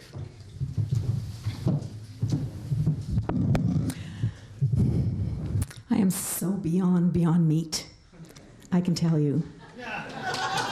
Just so you know, the UN is interfering in our rights and our privileges as a nation. The term nation is being spat on all over the world. And the only way to have a strong world system is to have strong nations. And I've been at the committee meetings as they've been trying to change our food guide and did. I'm fine with pulses, I'm fine with grains. I have a daughter who only eats vegetarian. That's fine. Make your choices. But I can tell you, and she knows this too, she does not like that Beyond Meat burger because they're trying to make it look and taste like meat. She's a vegetarian, right? So clearly that isn't the role. They're trying to shut down the use of beef. My cattlemen deserve better than this. And I kind of own you guys, sorry, our cattlemen. And also, the reality is that it's not our cattle or our livestock that are causing this huge global issue. I just talked to the kids at school and say, how many buffalo were roaming these plains?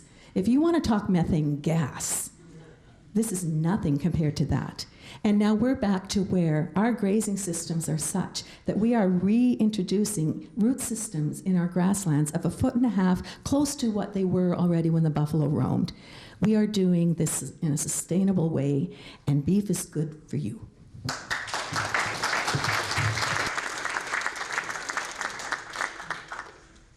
Thank you, Cathay. We'll check on time, but this might be the last question. We'll see. The order of answer will be Cathay Wagantall, Ryan Schultz, Antoine, and Stacey Wiebe.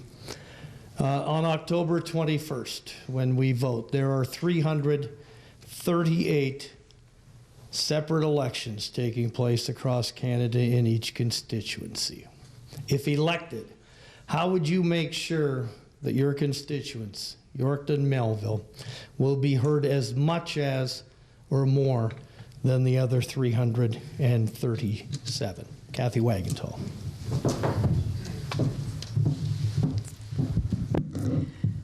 So when I showed up at the House of Commons, one of the first things we were debating was assisted suicide. I'm not there because I'm looking for a career. At this point in my life, I'm doing this because of my kids and my grandkids. And when I stand up in the House, I say what I believe, and I say what I believe is right. And I will continue to do that to represent you. The effort that you have made over the course of these last 4 years to communicate, I am told as a new member of Parliament that they have never seen the volume of letters, emails, phone calls, social media posts, everything, that Canadians have expressed themselves out of deep concern for decisions that are being made there. Please, I know it's exhausting. You have lives to live. But please continue to do that, because that's what I need to hear from you. And I want to do my best to represent everybody that's here. It's kind of like a family of 5. We couldn't pull that off even with a family of 5, but we will do our very best to represent every one of you in the House of Commons. Once we get that role as a member of Parliament, I am not your Conservative member of Parliament only. I represent everybody that comes into my office, and I'd be honored to do that again. Thank you.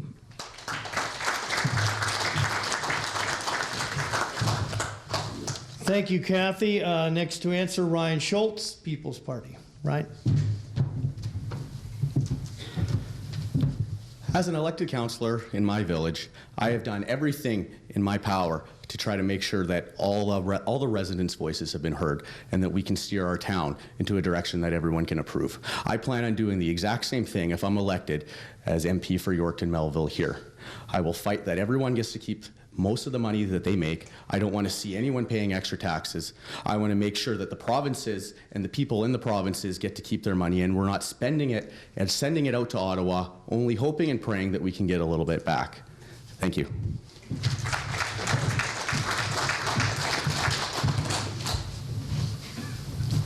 Thank you, Ryan. Now the NDP's Carter Antoine. Carter?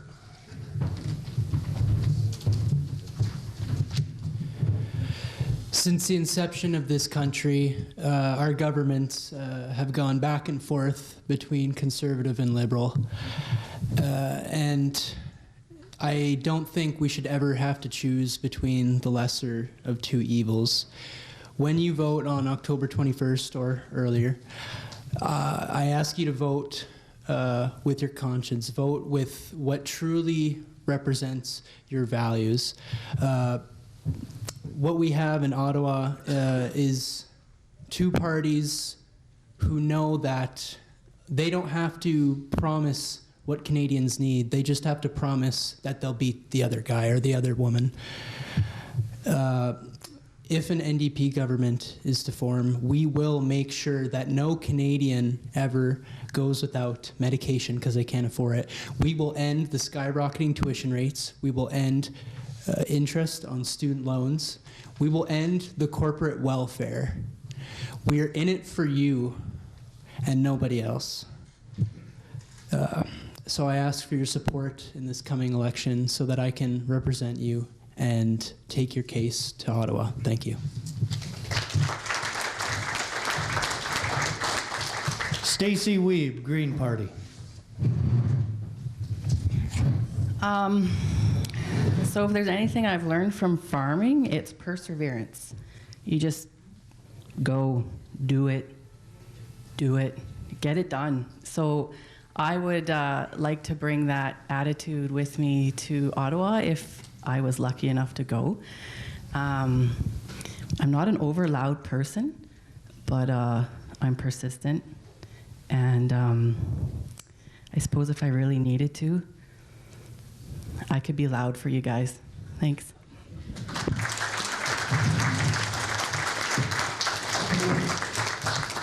Thank you, Stacey. Next question, order of answer will be Carter Antoine, Brian Schultz, Kathy Wagantall, and Stacey Wiebe. How can your party address the immigration issue in our country? How can you and/or your party address the immigration issue in our country? Carter Antoine, first to answer for the NDP. Carter.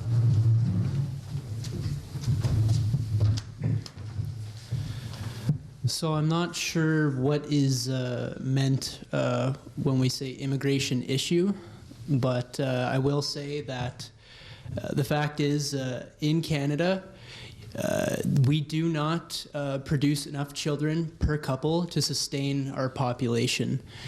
We also have an aging population as well, which is making it harder and harder to pay for social services. So to keep our population sustained, we do need at least some immigration. And let's not forget that we are all immigrants here as well, unless except of course for the First Nations communities. So what I will say is I will never discriminate. I will never prevent families from being rejoined. And an NDP government would have respect for all who come to this nation, regardless of where they're from.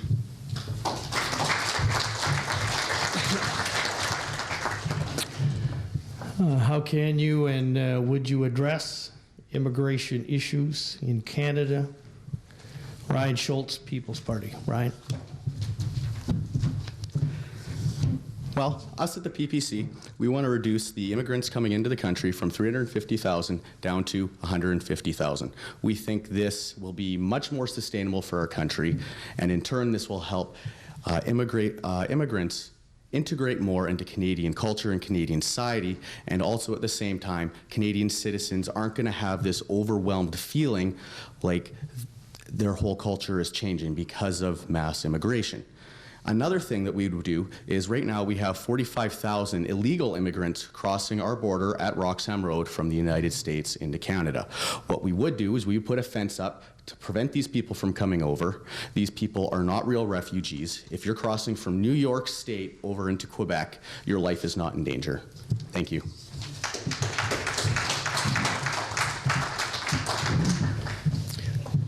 Cathay Wagantall, Conservatives. So a Conservative government will work immediately to restore fairness, order, and compassion in our immigration system. We'll safeguard and emphasize economic immigration, stand up for families and ensure that spouses and children can be reunited, improve language training to ensure greater proficiency in English and French so newcomers can succeed. We'll improve credential recognition and make it easier for new Canadians who have existing skills that meet our standards to work here. We will all lose out when doctors and engineers are not able to practice in our country. We'll ensure our system prioritizes people facing persecution, focus government sponsorship on the victims of the 4 atrocity crimes, and restore integrity to our system by supporting the consistent application of fair rules. We'll work to reunite survivors of genocide who have already resettled in Canada. We'll do more to promote private sponsorship of refugees and put an end to illegal border crossings, not with a fence, but by closing the loophole in the Safe Third Country Agreement that allows some people to skip the line and avoid the queue. Immigration done right is good for the economy, good for jobs, and good for the people who've chosen to come to Canada. Andrew Scheer has committed to setting immigration levels consistent with what's in Canada's best interests, and that number may change every year to reflect what Canada needs and who needs Canada. Thank you.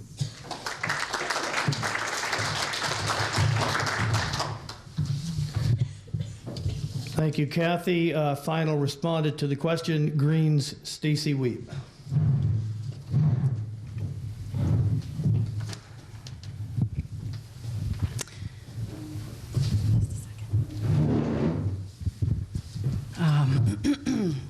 We would ensure that professionals being considered for immigration have the licensing requirements for their professions clearly explained before entry, work with professional associations to create a robust system for evaluating the education and training credentials of immigrants against Canadian standards with the goal of expediting accreditation and expanding professional opportunities for immigrants.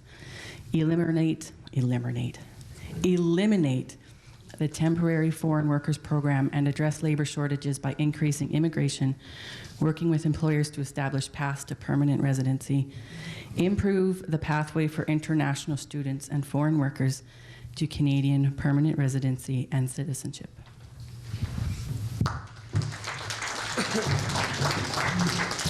Thank you, Stacey. Next question, order of answer will be Stacey Wiebe, Ryan Schultz, Cathay Wagantall, and then Carter Antoine. City of Yorkton has sewer and water lines that are more than 100 years old. They need replacing if elected.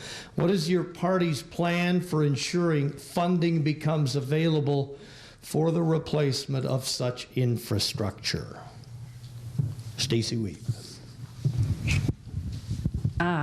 We would give municipal governments a seat at the policy-making table through the Council of Canadian Governments. We would encourage the use of city charters, which give greater autonomy to cities. Make changes to the Canadian Infrastructure Bank to reduce interest rates to municipalities on loans for infrastructure projects. Institutionalize federal transfers to municipalities through the creation of a municipal fund, renaming the gas tax fund, ensuring a doubling of current funds to ensure predictable and reliable funding, allocate 1% of GST, and answer the Federation of Canadian Municipalities and Vancouver Mayor's Council's call for a permanent dedicated federal public transit fund of $3.4 billion annually starting in 2028 once the existing transit funding program expires.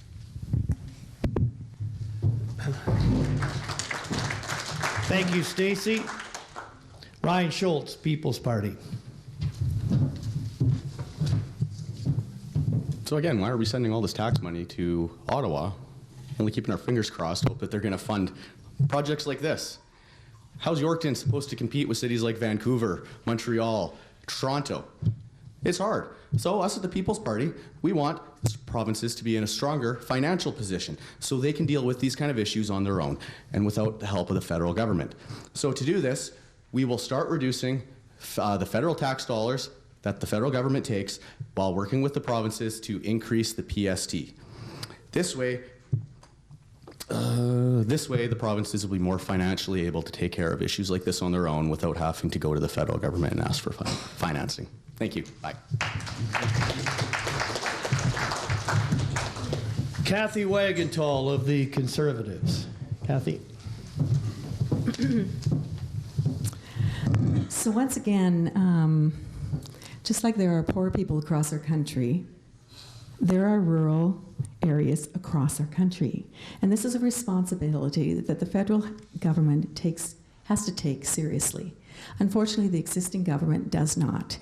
I really don't think they understand where those cities come from and that they're only there because of what rural Canada does. So we are committed to creating a whole mindset within our government where the rural is always considered. A rural economic development minister will be put in place, and we will ensure that all regions receive their fair share of infrastructure funding with a budget specifically for them. I hear this as I go across the riding all the time. You're right. You decide, okay, you're going to put your name in to hope to get some funding. You spend a lot of money to do that engineering up front and make those decisions, and then you hold your breath hoping you're going to get it, and you don't. And then you go, oh, shoot. Our people are going to say, why didn't you just take that and pave the street?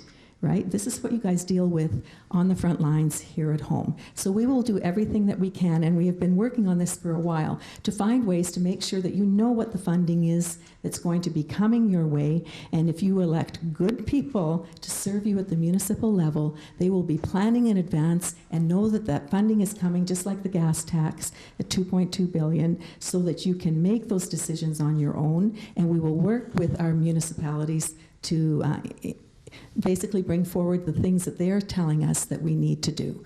We're committed to rural Canada. Thank you, Cathay. Carter Antoine, NDP.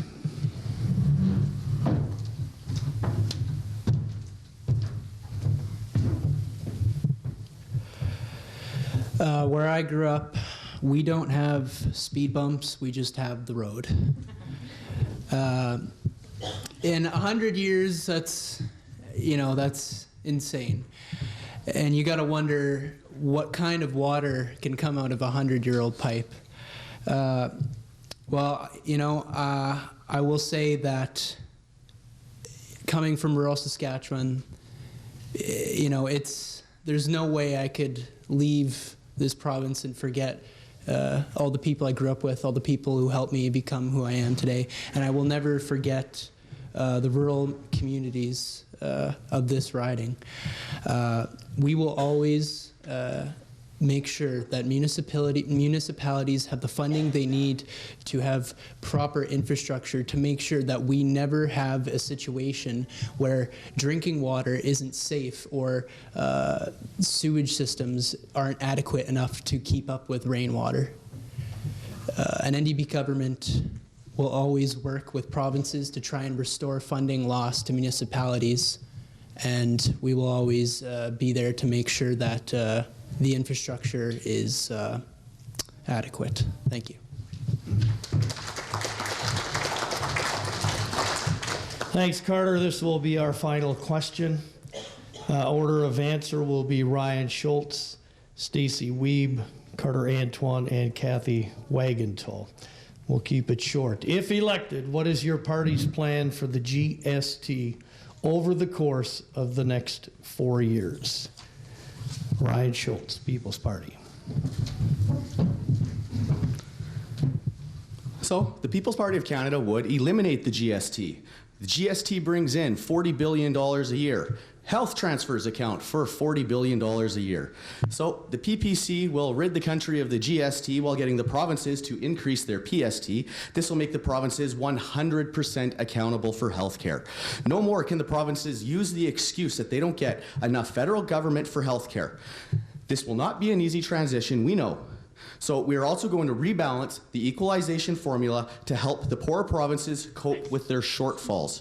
Healthcare is so important to Canadians. We cannot keep doing the same thing and expect different results. It's time for a change for the better. Thank you. Thank you, Ryan. Stacey Wiebe, Green Party.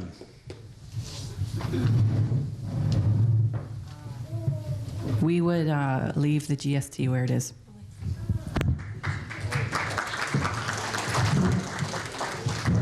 I didn't even have to sit down for that one. Up next to answer, Carter Antoine, NDP. Carter.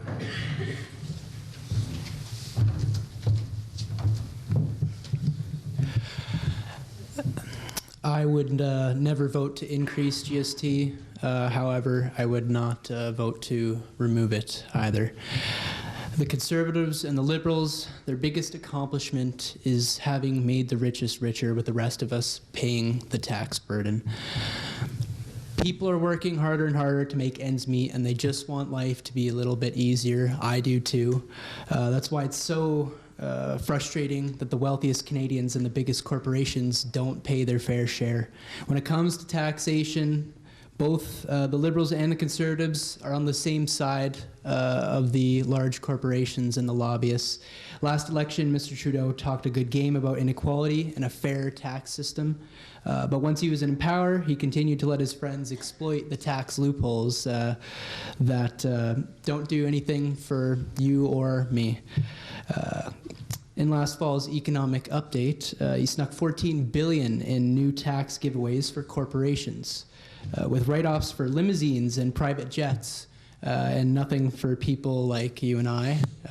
I don't have a limousine, unfortunately. Our new deal for people will make our tax system fair and invest in services people need by getting rid of the tax loopholes, ensuring that the ultra-rich corporations pay their fair share, and getting tough on tax evasion and tax avoidance. Canada's wealthiest 87 families actually collectively own the same amount as the lowest earning 12 million Canadians. By 10:57 a.m. on January 2nd, Canada's average top 100 CEOs will have already taken home what the average Canadian worker will make all year. What I'm trying to say is the tax system as it is now is unfair, skewed towards the higher end, and we need to make life more affordable for working people. Thank you. Thank you, Carter. Last to answer the question, Kathy Wagantall of the Conservatives. Kathy.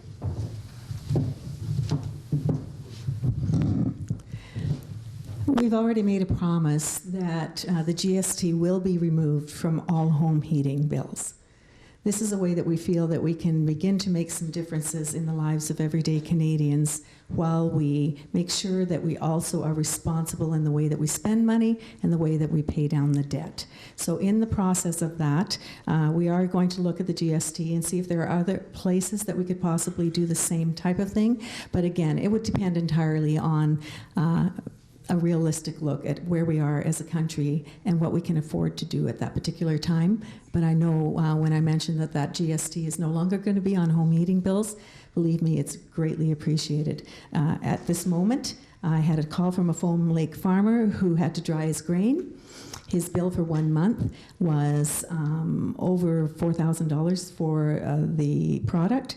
The combined GST along with the carbon tax was almost $900 because they're taxing the carbon tax.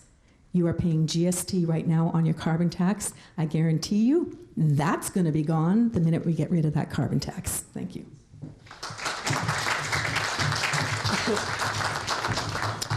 Thank you, Cathay. Time for closing remarks. I want to remind the candidates that this is 2 minutes, not like the 3-minute opening. So again, 2 minutes, 45-second warning, then a 30-second warning.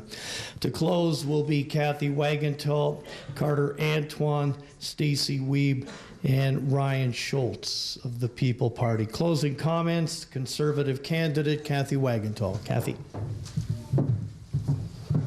I want to thank you all for coming tonight and taking this evening to listen to all of us. I'm very glad we have a full slate up here. Well, almost. Connor's not here, but that we have taken advantage of our opportunity to run our democracy in the appropriate way.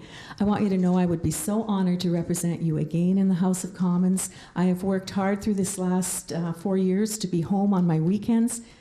So you guys know, 20 hours of travel there and back on a weekend, and go somewhere in my riding to represent you and come back and go back to work on Monday.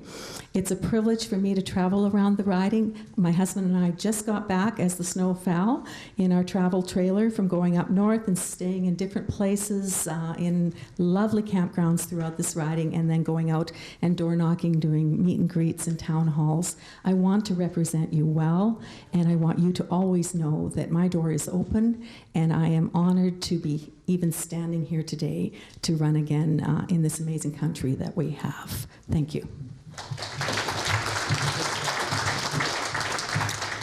Thank you, Cathay. With closing remarks, representing the NDP, Carter Antoine. Carter.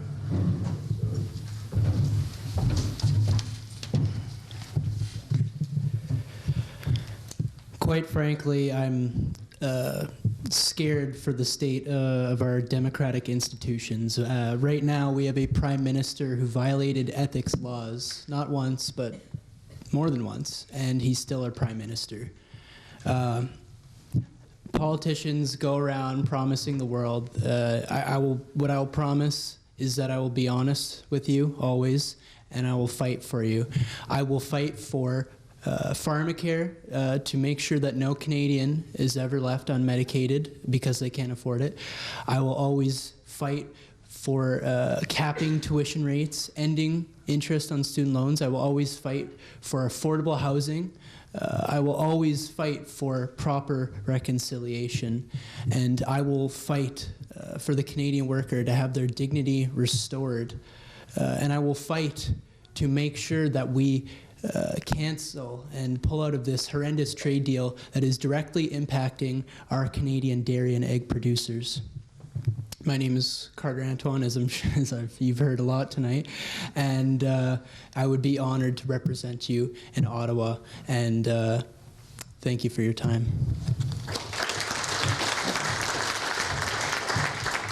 Thank you, Carter. Closing remarks, Green Party candidate Stacey Wiebe.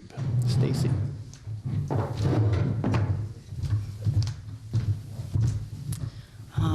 I would be honored if you would give me your vote on the 21st. However, I would also be equally thrilled if you just voted, because so many of us don't. And I think it's a very important right that we have that's been hard fought and hard won. So please, on the 21st, get out and vote. Thank you.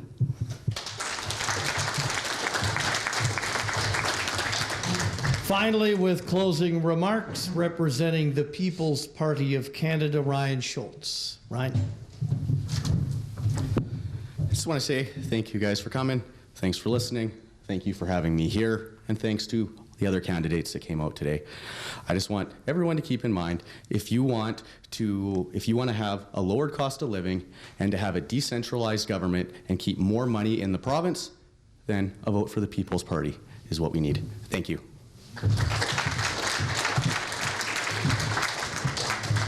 4 of our 5 candidates here tonight in the Melville-Yorkton riding. Please, a big thank you to Cathay Wagantall, Carter Antoine, Stacey Wiebe, and Ryan Schultz.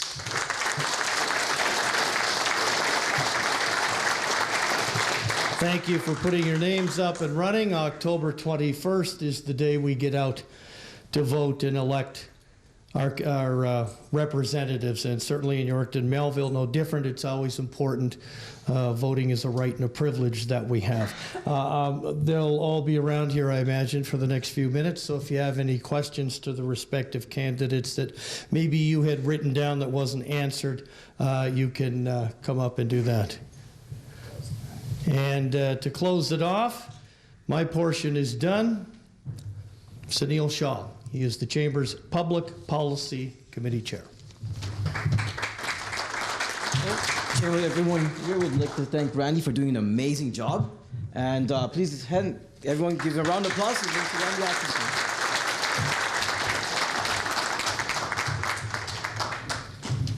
Well, the only thing he said was to acknowledge me. That's kudos. Kudos to me. Hey, did you two learn something here today? Did you? Okay, you're going to carry that over to the 20-whatever election when you actually get to vote? And they stayed awake and they were attentive. Thanks again to all the candidates. Thanks for all of you for being here. Thanks for the Chamber of Commerce for putting on events like this that are so important in what we do. Have a great night, everybody. Candidates are here if you want to talk to them. Thank you.